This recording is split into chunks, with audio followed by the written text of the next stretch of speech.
السلام عليكم ورحمة الله وبركاته. اللهم صل وسلم وبارك على سيدنا محمد وعلى آله وصحبه أجمعين. ازيكم عاملين ايه؟ يا رب تكونوا بخير. النهاردة جايين نعمل مع بعض طبق جميل جدا جدا، يا رب ينول اعجابكم. النهاردة هنعمل نوع من انواع صدف البحر، بصراحة جميل جدا جدا، وانصحكم لو لقيتوه في الاسواق يا ريت تجيبوه وتعملوه بالطريقة دي. وكمان حبيت اقول لكم معلومة ان قواقع البحر من اشهر الاطباق الفرنسية. يلا بينا نشوفه ايه هو. اهو النوع دوت من صدف البحر، انا لقيته في السوق متوفر عندي فجبته وقلت نعملوه مع بعض سوا. انا طبعا هنضفه زي ما انتم شايفين كده. انا باخد الكائن الحي اللي هو موجود في الصدف وهغسله كويس جدا جدا زي ما احنا شايفين كده. بجد الصدفة دي جميلة جدا جدا. هو البياع قال لي اسمها بس انا بصراحة نسيتها، بس اهم حاجة الشكل بتاعها اهوت، علشان لو لقيتوها ما تترددوش وتجيبوها على طول. هنضفها بالطريقة دي زي ما انتوا شايفين، بتطلع حاجات كده منه.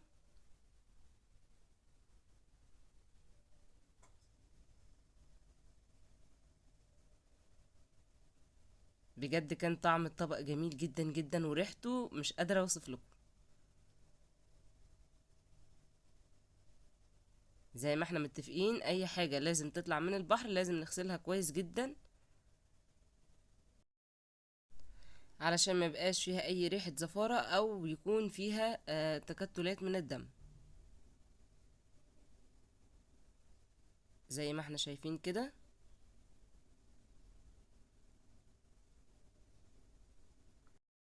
هجيب بقى صينية على النار وهحط فيها بصلاية كبيرة انا مخرطاها كده في الكبة بالشكل دوت،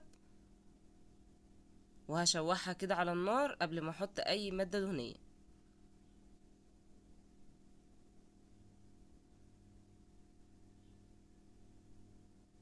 هنزل بقى بالزيت وهقلب كده البصلة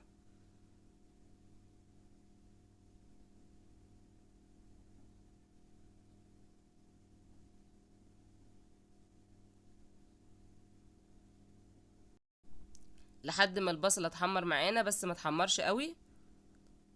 هنا بقى القواقع البحر اللي غسلناها مع بعض وسبتها تتصفى، هنزل بيها كده مع البصلة وهبدأ اشوحهم كده مع بعض. هنا بقى انا فرمة توم مع كزبرة مع ليمون مع كمون كده، فرماهم مع بعض في الكبة. هنزل بمعلقة كبيرة والكزبرة تكون خضرة وهقلبهم كده. هنضيف بقى الملح وبهارات السمك، فلفل اسود، وكمان السبع بهارات زي ما احنا شايفين كده، وهنقلبهم مع بعض كويس.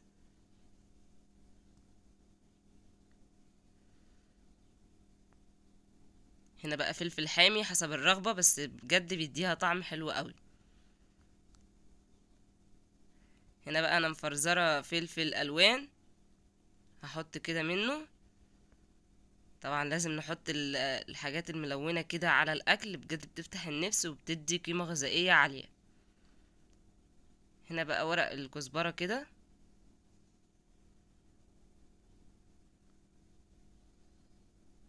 معلقة كبيرة كده من بهارات السمك.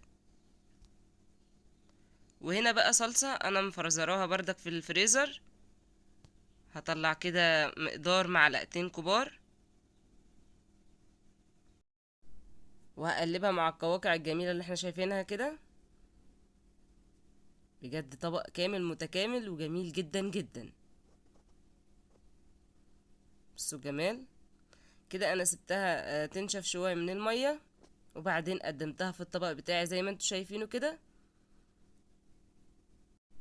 وزينتها بشوية كزبرة كده من فوق، وعملت جنبيها سلطة ورز ببصل.